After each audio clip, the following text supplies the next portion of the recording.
well. All the tech set up.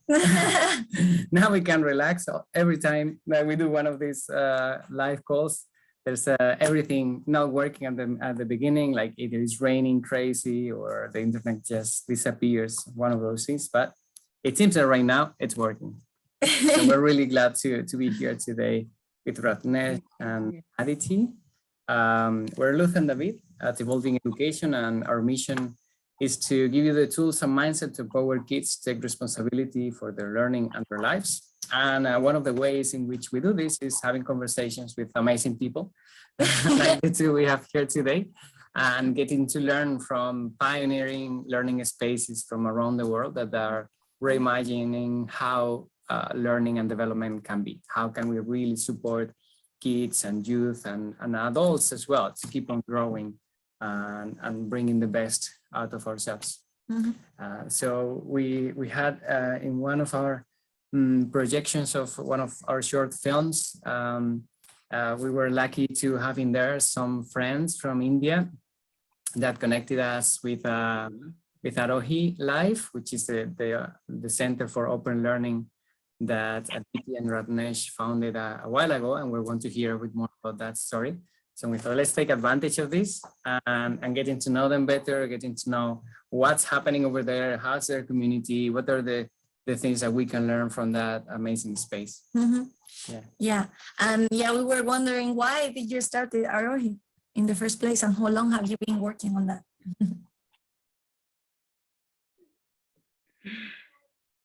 Okay, so hi everybody, and thank you David and Luz for inviting us, and it's always a pleasure to talk to people who are exploring this journey of learning in a deeper way or a more meaningful way. We also started in that journey many years back, almost 20 years back. We started being with children. And as we were children, we realized that, hey, this kind of a space where open learning can happen does not exist. And obviously, it started with our own daughter. She was at home, so we were doing open learning, let's say, with her at home. But then we realized that, hey, more families can connect together and we can have a community. So it made sense for us that, hey, why not we have a space where families, children can get together and do open learning with each other rather than just doing it alone at home as a family. So more the merrier kind of thing, and that's how Aarohi took shape. Wow. Yeah, and I think this is something that we have heard many times. Families looking for what's the best education that I can offer to my kids when they have kids, and then finding out that maybe if the possibilities are not around, why not joining with other families, forming a community and creating one of those spaces? Because I think there's something very rich about learning in a community, right? Not just within your family, but also building those relationships and And I think sometimes we get really confused with like the term of self-directed education, and it seems that it's a learning that happens in isolation by yourself, but it's something that is happening all the time with many people, and you are choosing how you want to learn and with whom you want to learn. It doesn't mean that you are alone in that process. Yeah, and over there you use the term actually that we haven't heard as much as self-directed learning, which is open learning. And we're curious about what is open learning for you?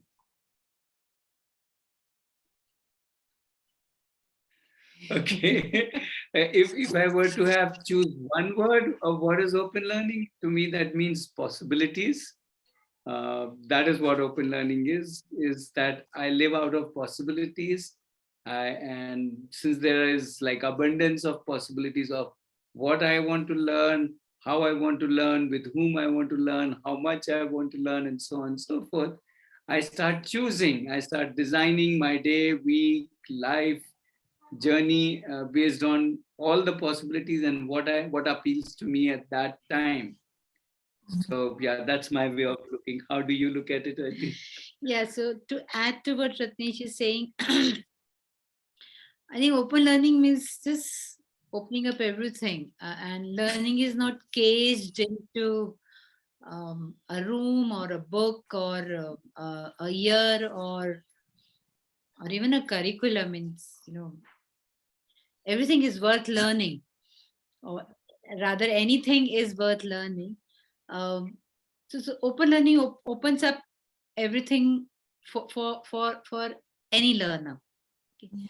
There is um, no more good or bad about something, about learning, that this should be learned and this should not be learned, or this has to be learned or this should not be learned, kind of thing. So both ways it works. So yeah, I think it makes it just open to learn anything. Mhm. And I'm sure that now you have been able to summarize something very complex in a very simple way. But I'm sure that there's been a journey to reach that point. So please tell us a bit more about when you started. And how did you need to develop yourself as facilitators to make that possible, right? Because the change starts from oneself. Yeah, and the change is really big, from something that we are supposed to transfer information that is written on a book to the opening of possibilities. That's a massive change. And yeah, we wonder, how did you started doing that, and what did you learn in that process, and how did you do it?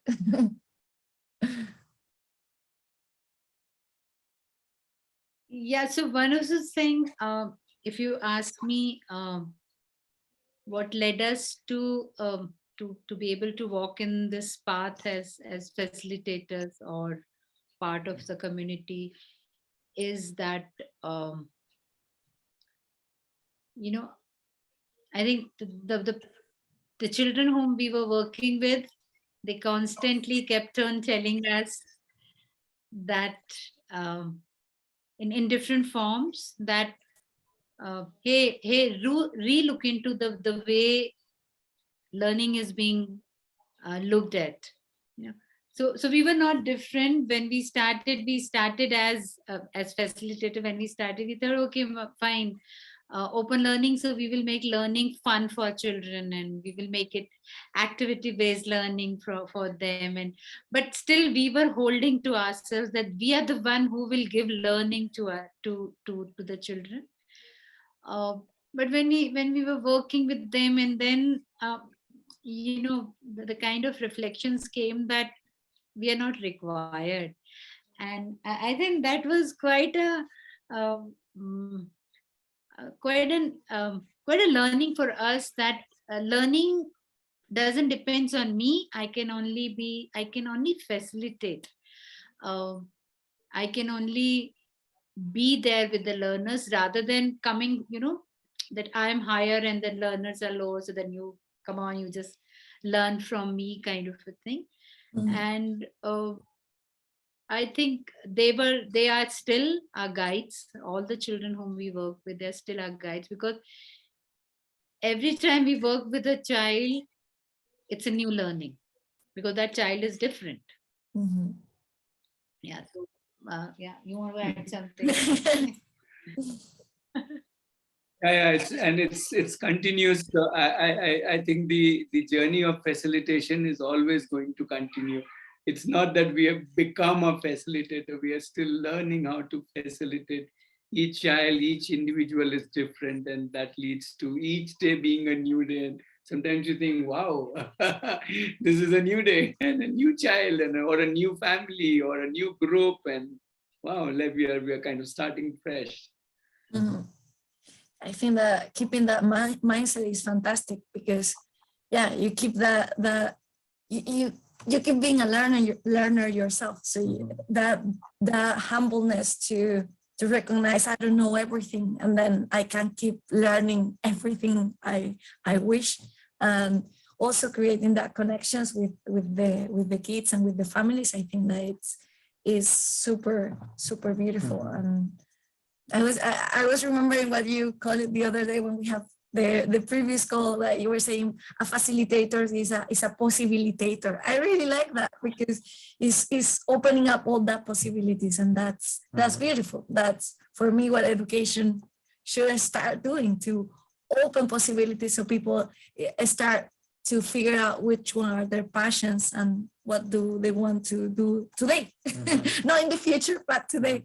Also here, listening to you, we have the massive change from traditional concept of a teacher to the way you're describing a facilitator, in the humbleness that you're showing to us right now, and saying, oh, I don't know what's going to happen, I still need to keep learning.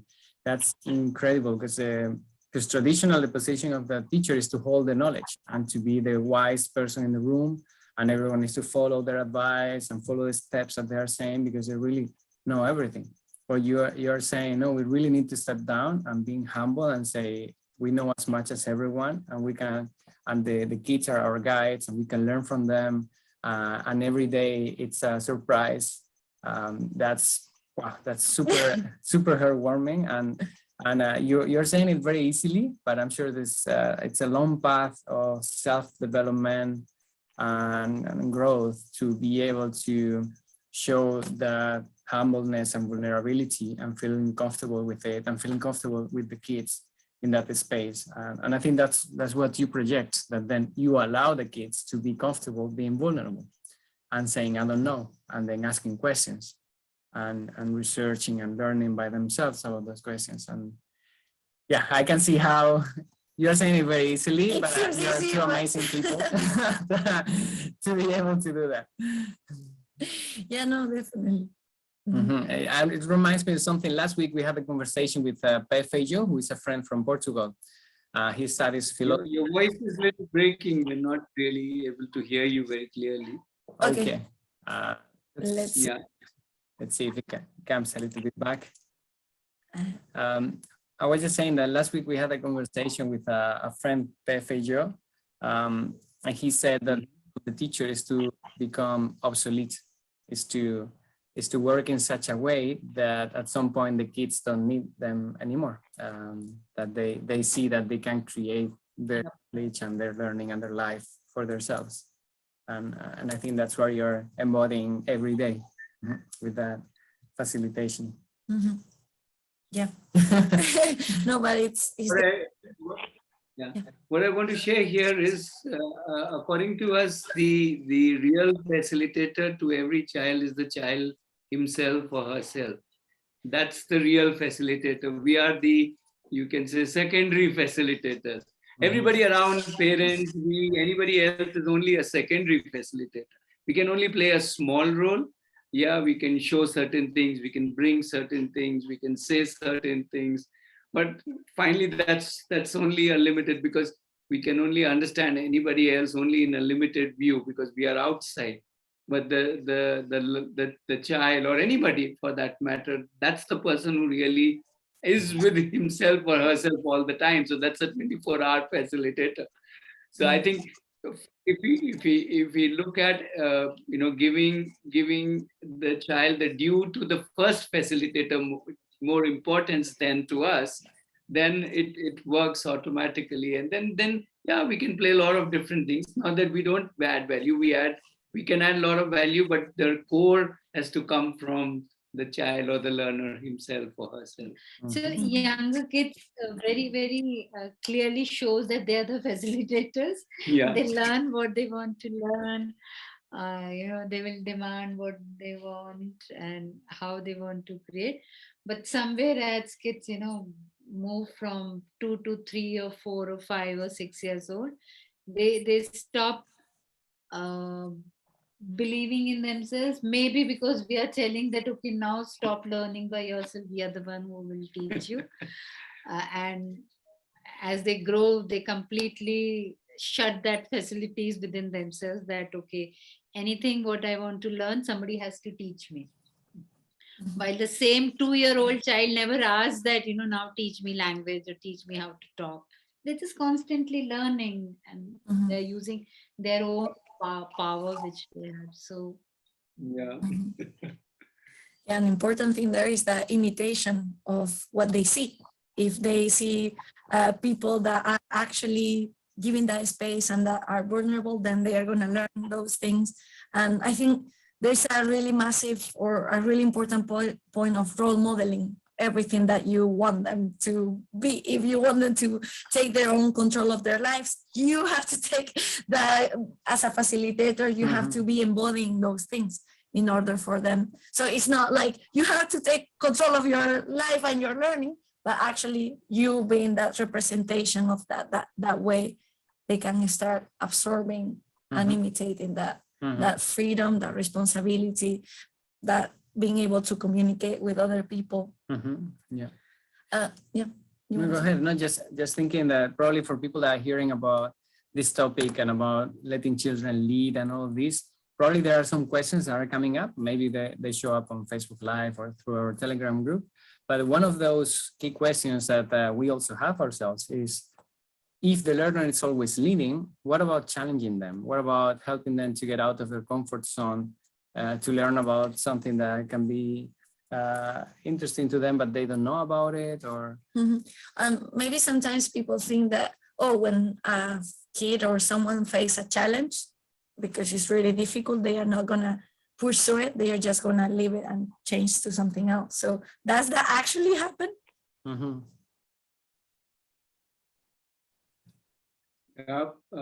I think I would say, first of all, children like challenging themselves. I'm not trying to say adults don't, but in general, we all like challenging ourselves. We don't go to play a football match with no opposing team. We want somebody as an opposing team because we want a challenge. Otherwise, and if the opposing player is let's say too weak, then there's no fun in the game. So what I think is challenges is inbuilt in us. It is only when people tend to think the challenge I give should be accepted by the child, then it becomes a struggle. Otherwise, I think by and large, children and I think all of us like challenges, and which is why sometimes all we need to do is suggest or invite them. Hey, would you like to take up this challenge? Or hey, this is there. Would you like to explore or try this out? And I think just the invitation or suggestion is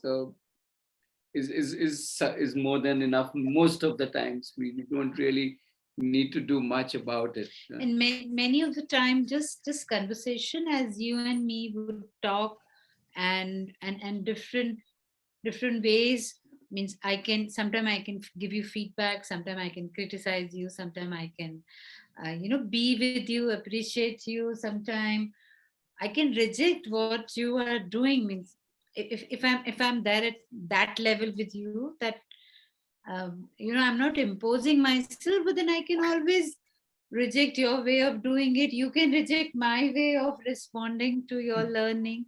Yeah, it's kind of an equal equation where we all live our life together, and we just be with each other. Sometimes if you feel that you're taking it too much granted, which I think even between two of us, we might give feedback to each other, like, hey, this is not done, this is not the way it is supposed to be done. I'm sure you both also must be doing it okay, kind of thing. So I think feedback is part of living, and part of showing different, I will say, different sides of something is part of learning. And I think it's a myth that if you leave everything on any learner, they will choose only the comfort way of learning. Yeah, I agree. And there is something that. Yeah, so I mean, you and. Yeah, go ahead. Yeah, what I'm trying to say, you and me are not always choosing comfortable way of working. Also, we are also not choosing always a challenging way of learning. Yeah, we just play around with it. Sometimes we go high, sometimes we go low. So I think that's how any learner moves around, and that's where the learners, we are not talking about leaving the child in isolation. We are just not saying that, child is now in isolation learning. It's all a ecosystem. It's all doing it together, where we are experiencing each other, where we are meeting each other, where we are uh, conversing and connecting with each other. So that's how And I also think that if we have an environment, let's say even within a family, that everybody is open to being challenged in some areas and taking it, let's say, a little more easy in some areas. So they get that vibe that, okay, it's interesting to be challenged, and it's also interesting to take it easy in some way. So if the family environment, and in our case the community environment, is where different children, adults, even grandparents are all at some point challenged, and some point like this, so then the whole ecosystem is saying, hey, let's have fun in all different ways. So I guess that makes it more wonderful. Yeah. Yeah. I mean, it happens to us too. Like if we get frustrated with something, or we're doing a particular project and we get really frustrated, maybe it's actually a good thing to stop, go to do something else, and come back when you're actually feeling better and less blocked by that. No. And you said something really important. I think that is that any experiences, there is that communication, that feedback, and that reflection. Because when we reflect, we have the possibility to say, I didn't like this, or I actually did like this. And that way we can find out new ways of behaving, of working, of doing things. And sometimes I think that in the learning process and in school, we completely forget the reflection point of, hey, what do you actually, how did it go? How did you feel? Was that a challenge? And that way you also start getting to know yourself a little bit more. So for sure that communication and that feedback, because of course we see our way of doing things only in our lenses. But when we have the opportunity to receive that gift from someone else, like, hey, I saw this thing, or I observed this thing, how do you feel? And start asking those questions. That feedback is definitely a gift to get to know yourself more and keep learning more. And do you have any example in mind about this particular case where you felt you gave that feedback or that invitation to a child to help them explore a new area or something like this, just to materialize it?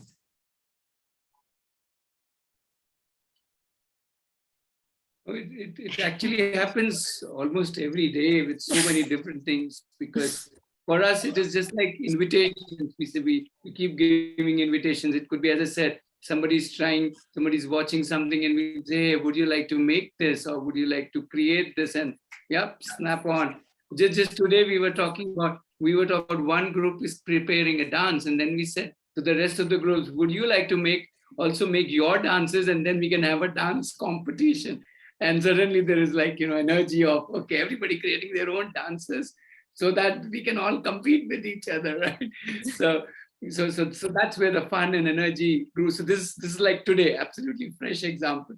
And none of the groups had planned to dance, but now all these separate groups are now preparing their own dance drama or stuff like that, with no guidance given to anybody. They will create their own whatever they want to create, and they know that there are others creating, and then they know that they have to push themselves, because it's not going to be simple.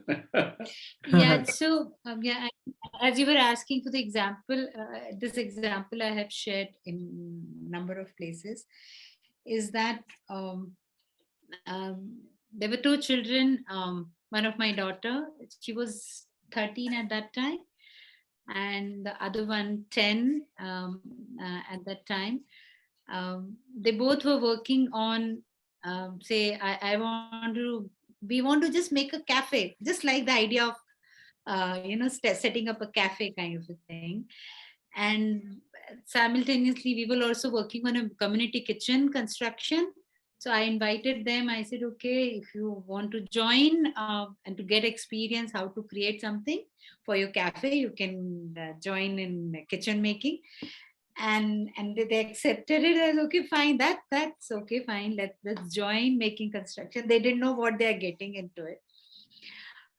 They started designing, they started working with people, and then actually it organically it grew onto them. They, at that age, they took up the construction of the entire community kitchen, The whole building. and taking up the challenge that we will use a new construction method to make this building. For that, they had to go and meet people, find out, train the laborers out there who are working, local people, and all different kind of things. After doing this for almost 9 months, working on this project, one fine day, the next day, when they're supposed to put the roof, the walls falls down. Rain, heavy rain in the in campus, and the four walls which are constructed 10 feet high, 8 feet high, they all just fall down. And I still remember on that construction site, after we are standing there looking around, and then one of the person comes and say, we'll rebuild again, not the children, one of the person who was involved working with children, and he said, we will rebuild this again. I That was enough for these two children to bounce back, and they said, oh yeah, we will rebuild. They actually did a 13 points. They came up with a 13 reason why their walls fell down. And they said, okay, now we will work on all these 13 reasons to correct the mistakes which we have done in past. And they did it. Wow. And that's the kitchen in which we live every day now. Wow. It's learning by making mistakes. I think that that's something that it kind of I have to overcome, because I think many times, or during a lot of time of my life, having scared of making mistakes. And now it's like, wow, if I actually don't make those mistakes, I'm not actually learning so much. So that challenge of redefining what failure meant to me was like, now failure, learning. And that broke up everything, because it was like, wow, that's fantastic, because then I have many opportunities to keep failing and to keep learning all the time. And I think, like when we're in the traditional schooling environment, that we are not supposed to fail, that there is only one solution to the question, it breaks down the possibilities to actually learn, because there is only one solution, and if you fail, that's bad. When I think that mindset of not being scared of mistakes and embracing those mistakes. And the persistence that you develop is now, as we look at persistence as something really difficult and complicated, and it's precisely because it's associated with that concept of failure. That failure is something terrific, then obviously persist is something very hard. But if you look at it like we're in a process and we're working on this together and we're learning, and it's a journey, it's never going to end. No? Even if it works, tomorrow there's another day. There's more things to keep learning and trying out. So. I guess that because we established that aim, and if we don't reach that aim, then it's not. But when we change from the result that we want to get to enjoying the process, then you can start enjoying life. And another challenge that we might think about when thinking about an open learning space is about the diversity of passions, diversity of kids learning, ways of learning. So if we have there a group of people, each of them wants to do something different. One wants to build a kitchen, another one wants to do dances. How do we support them in that diversity of scenarios?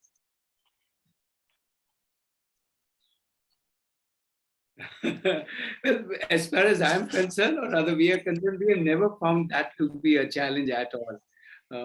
Because each child is first of all, as I said, the facilitator to himself or herself. So then they start thinking about how they want to do it, what resources they need, where they want to do it, whatever they want to do, and so on and so forth, and what guidance they need, who will give them this guidance. Internet can be a resource, YouTube can be a resource, some another child can be a resource, another adult can be a resource. So I think, yeah. No, you can. So I'm saying, first of all, it's never been challenged. Yes, we have. I think can talk about. We have some processes to help all of this happen, but I think those are and those are important. Uh, those are just part of the whole journey. They've evolved out of how when we live together, we need to create certain things so that we all can live and do what we want to do. If the desire is for each one us to accomplish what each one wants to accomplish, then the rest of the things kind of fall in place. Yeah. Yes, I think the one of the thing happens is that when we think that I need to teach this child, suppose the child says I'm interested in art, and then if I take over that, okay, you want to learn art, that means I want to teach you art, then I cannot teach you everything on this earth. But I can facilitate you to learn what you want to learn. Mm. Yeah. So if we just separate out this whole content, because the content is just a medium, it's just a reason why I want to do something. So this content can be either in science or maths or art or music or emotions or sports, anything. Yeah. But learning process remains same in that sense that, yeah, I decide what I want to learn, then I think how I want to learn, and somebody, maybe if I'm missing all those some points, somebody can help me thinking what I want to learn, how I want to learn, how much I want to learn, when I want to learn, where I want to learn, from whom I want to learn. Yeah. If you look at this whole thing, then I think it does not matter if there are people with some 30, 40, 50, 100 different interests, because we all are leading ourselves. At our community at Aarohi, what we give a lot of importance is to preparation or planning, whatever you want to call it, or a combination of planning and preparation. So if you want to, let's say, play football, and she wants to play guitar, and I want to do some baking, all of us sit down and prepare how are we going to do whatever we are going to do, what resources we will need, whose guidance do we need, are we ready with what exactly we are going to do. So there's a fair amount of planning and preparation that each one of us does, and if all three of us sit together, we can actually help each other. So that's the idea. So, and that is where we play some role as people around, because we can give suggestions, guidance, thoughts, ideas, and so on to people as to, hey, would you like to try this? Would you like, hey, you are interested in this? Would you like to do this? Do you have the material? You don't have, what replacement can you look for, and so on. So we do a lot of churning there. So the process remains same. It's just that everybody's contents is different. Yeah, everybody's content is different, but the process is the same.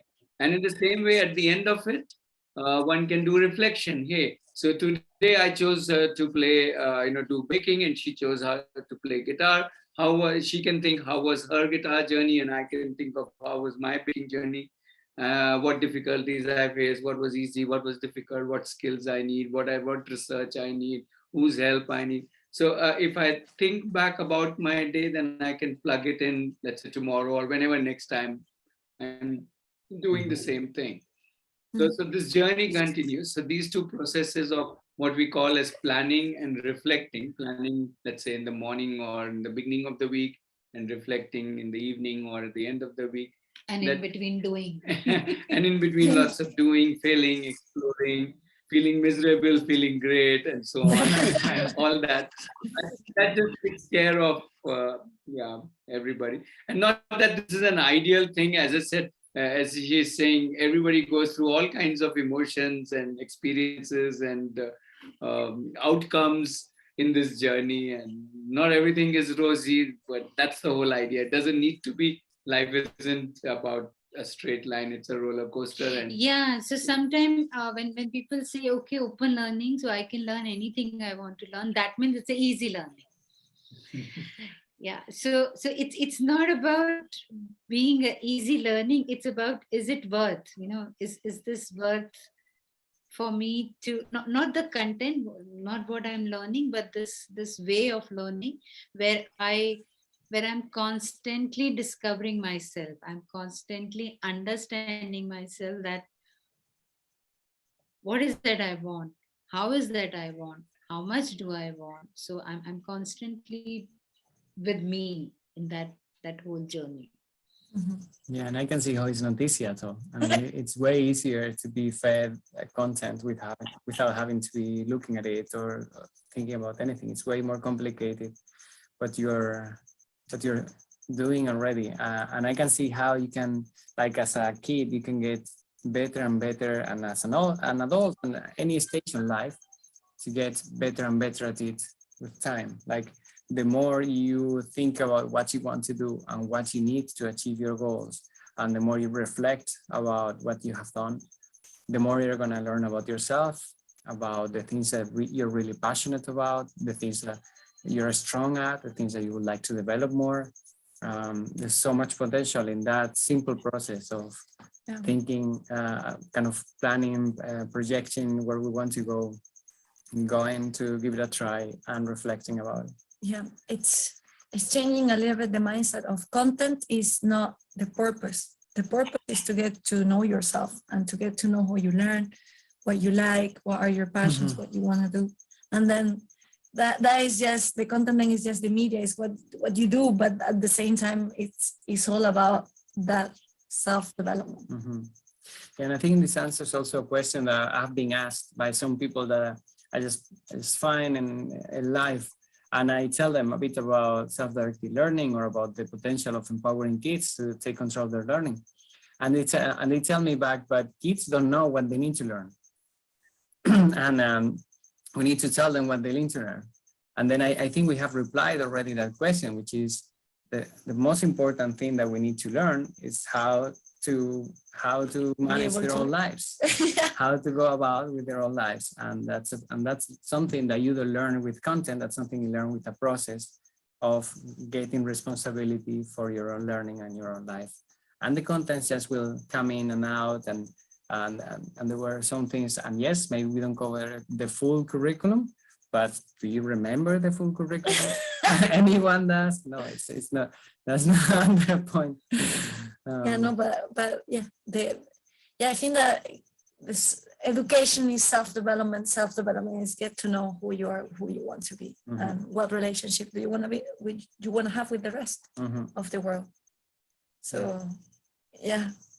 And always when we talk about these things, there's many centers that are playing with this idea, but usually it tends to be at very early age, like below 6 years old, or primary school, maybe when the kids are less than 10 years old. But I think in your space, you're catering also to adolescents, to young adults, and to even adults as well, to keep learning and exploring what are their passions. So will you tell us a bit about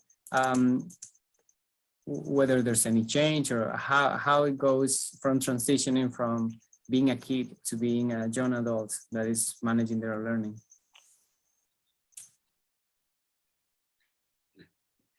I somehow don't think there's any much difference between the ages. I would say just each individual is different to that extent. Yes, everybody's needs and wants will be different. Obviously, a 17-year-old would have a different approach, let's say, as compared to a 7-year-old. But I guess at the end of it, since they are driving it, since they are the ones who are wanting whatever they are wanting, a 7-year-old may be wanting to whatever do swimming, and 17-year-old may be wanting to become a professional, let's say, swimmer. So there's not a major difference, at least in my view. It's more to do with, just that each one has a different frequency, and we need to see how and what at this moment, who needs what kind of support and guidance from whom. And I think it's and also if we have all ages together, in a community, then everybody inspires everybody, or rather everybody has an option to get inspired by anybody. So that is something that is really important. Otherwise, I don't know, you feel ages anything. What is your thought? Yeah, the process is more or less same, but also the intensity changes not by the age but by the person to person. Mhm. So we have say a 10-year-old child who's accountant of our community.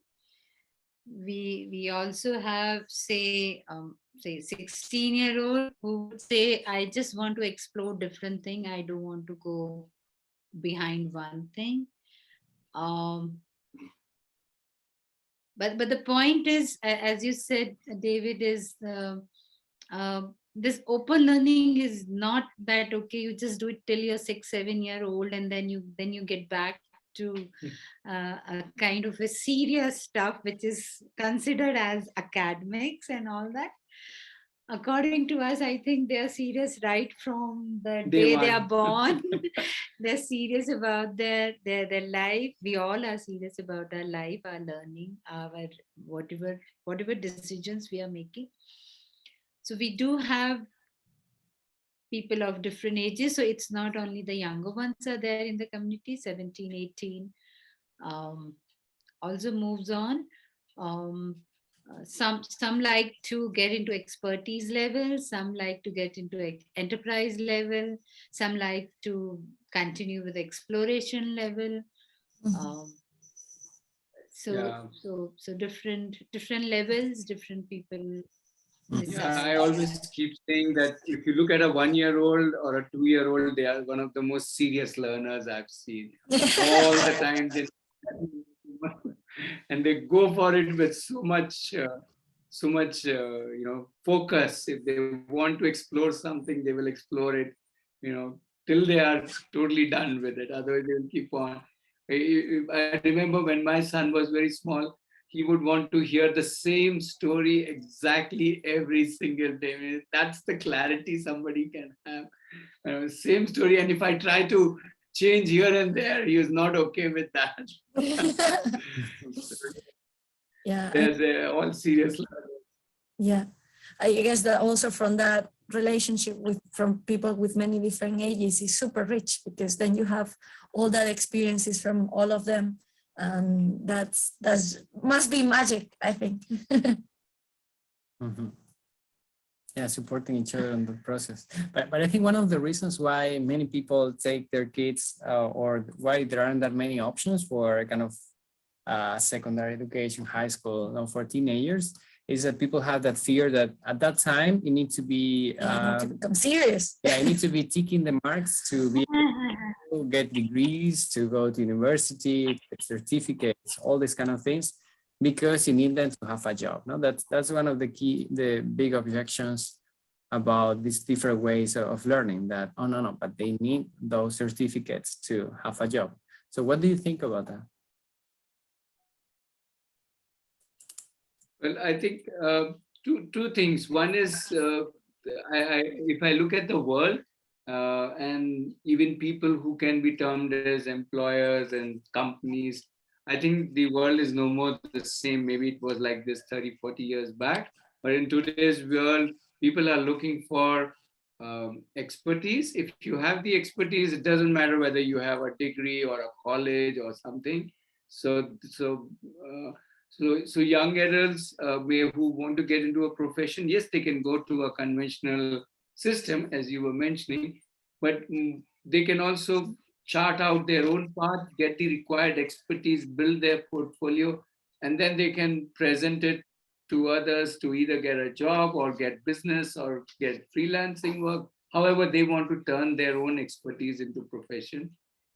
We have also a concept called co-learning cohorts. These are typically people who are passionate about one thing, and if they form their own group called a cohort, and then they work towards how they can together become professionals in their field. So for example, we have designers cohort and writers cohort and stuff like, and filmmakers cohort. So the idea is that like-minded, like-passioned individuals get together and then they work together. They get into real life projects. They get into apprenticeship and internships. They actually start, doing work, serious work, as and when they are ready. It could be 12 years, 14 years, 18 years, it does 25 years. Age again doesn't matter. But if they want to convert their passion into profession so they can chart out their own path. And if they are in a group, then the group is there to support each other, and the rest of the community is also there to support each other. Yeah, so our own children, our daughter who's 24 now, has not been to any university, any college. Um, our son has never been to school, who is 18 now.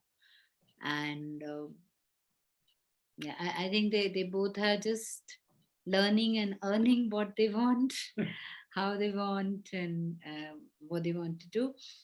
Also, like for like my our daughter who's quite passionate about the environment and want to want to do something. So so when it came to at the age of 14, she said, I see no reason of giving 10th. In India, 10th is a, say, kind of, where you kind of a certificate and then you get into the high school kind of a thing. Okay. And she said, I don't see any reason why should I give 10th, because I'm not clear what I want to do after 10th. So I should have clarity that 10th, and then that is why I want to go to college. And she said, I'm not seeing any point in going for this path. And she continued exploring, working with people, learning from different people, building a portfolio. And she runs her own business now, and she's there. Uh, so I think all kinds of possibilities are there. There are children who has gone in different fields. There are children who have done say 15, 16, 17, and then have gone to high school and university. So both paths people choose. Yes, in our community, we are very open. We are saying, hey, you want to go to a college or a school or get a certification at any point, go ahead. That's your choice. Or you want to walk the path of no certification, no degrees, no college, that's also a possibility. All the possibilities exist, right where we started this discussion, the word possibilities. You have to decide which one fits in with your thinking and your objectives. So yeah, that's the whole idea. They create their own possibilities if like they choose and what they want to do. And if there is no possibilities, they will create those possibilities. Yeah, and I see the potential that this is not about breaking the system, or it's just allowing more possibilities. It's allowing people to choose what they want to do. And if they end up deciding, oh, I really want to be a nurse and I want to go through the qualifications as a nurse because that's my passion, then it's going to be way more enriching than someone that have never asked themselves, never had to decide for themselves what to learn, and just went through the steps of the educational system without having that experience of being in control. I'm sure that a person that, and we have interviewed some people that have done unschooling and then decided to go to university. And what they told us was, when I went to university, I found myself surrounded by colleagues, by other students that had no passion at all for what they were learning. I went there because I really wanted to learn about that particular topic. I really wanted to use that as a launch pad for my career, my profession in that field. But I was surrounded by many other people that just followed the steps that were already set up in the educational system and never asked themselves what were their passions. Mm-hmm. So I think that's a big difference, and I think that can kind of release us from that fear about certification. It's not that we are removing completely that option. That is always an option. That possibility is always open, but it's going to be on the hand. Yeah, I think that's why. Person. Sorry, you're saying something. No, just that it's going to be a decision made by a person that knows how to manage their own life. And that's a big difference. So I think what I was telling you, what I was adding to David, what you're saying is that, yeah, so somewhere, somewhere the whole education system has become that this is the only possibility, this is the only option available for anyone to move on. What we are saying is there are many options. Mhm. And we all can make those options, so we don't need to be fearful of one way of learning. We can make our own paths, including universities, including schooling, including college, high school, whatever path so this, from being only option to one of the option, that's the shift. Yeah. I want to add one more thought here. I like telling people that, hey, the world is designed where you're supposed to learn and then you earn. I'm saying, how about earning so that you learn? So I say even to younger children, how about start earning? Because when you earn, you invariably have to learn. There is no choice. You cannot earn without learning. In a way, the very act of earning, whether it's a business, whether it's a service, whether whatever you do, even if you conduct a workshop, let's say, you have to do a lot of work to get money out of it. So earning as a way to learn, I find that much more interesting than learning to earn.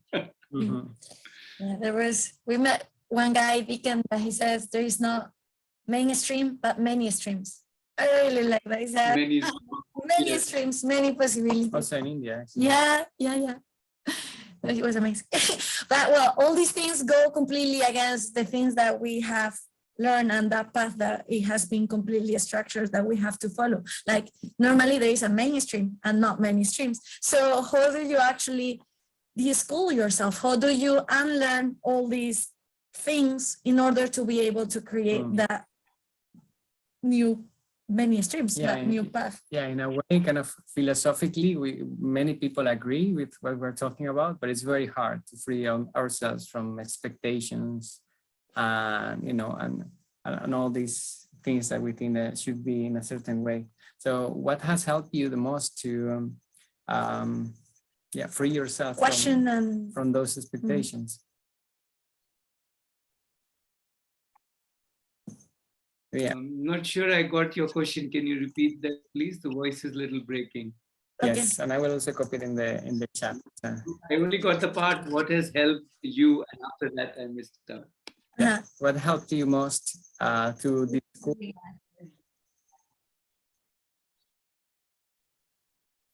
I don't know. I would say questioning everything, including questioning each other, and we do that on our daily walks. Questioning each other and questioning whatever is there and questioning how everybody is doing anything or anybody is doing anything and so on. The more we question, then not necessarily everything has to be changed, but we just realize that everything is just one possibility when we start questioning and we start seeing many more possibility, and then that is very relaxing. Okay, so this is not just the only thing. There's so many other ways. Okay, cool. So that leads to that leads to us feeling empowered. That leads to us being able to empower others, and yeah, that just leads to a lot of choices. So. Also sometime, maybe it's my way of looking at it. The moment you say schooling, it's just one path. Yeah. So when I start questioning, including when we started questioning this whole purpose of the education, what's the purpose of education, and then we said, is it that's all, that I just get education, then I get a job, and then I earn money, and then I say that's the purpose of education. We felt that no, that's too limiting. Yeah. So when we started, even right from there, when we started questioning, we realized that so many different paths opened up. That itself is so that whole process, um, that I can rethink about something. I don't need to change everything, but I can just rethink. That opens up a lot more possibilities for our children as well as for us, of looking at something as simple as that. When our daughter started asking question, why do I need to give 10th? You know, that time we were only thinking that, give 10th or not give 10th, and then she comes and asks that why do I need to give 10th, and then we started thinking, oh, okay, that questions opens up that, we need to first understand what is this why and where is this coming from. So somewhere we stop questioning, and when we start questioning, I think this whole deschooling process starts. Yeah. Yeah, I think like for example, when we were shifting the campus and we question ourselves that why do we need fridge? And it has been now 10 years we are living without fridge, uh, and our vegetables are as fresh as any other vegetable. Okay, because we close because we question that one way of living, many ways, different ways of living opened up. Yeah. So Yeah. I think anything. Yeah, and it's questioning. Once that you start questioning, then those possibilities open up, and then you can decide, oh, actually I like that, or oh, actually I don't like that, so I want to change it. Yeah. Yeah, it completely empowers you to decide how you want to live. Mhm. You Yeah. can change, or maybe you like it, and that's okay. Yeah, and I like what you said about the fridge, because when we talk about these things, it seems that it's just about kids and just about learning or education or school, but it's really about life. It's Aarohi. It's about questioning life and what life you want to live, and that's really the purpose of education, I guess, to figure out what life you want to have, and having the tools and resources and mindset more than the specific things to figure out your life step by step. Absolutely. Well, that's been amazing. I mean, this conversation, it's really empowering us as well. It's not every day easy to do the things that we're doing. There's lots of challenges, lots of things that we're figuring out. But every time we speak with people as passionate to create a world with values through education as you are, it really recharges my batteries, at least, and I felt like, yes, this is worth it. We're going the right path.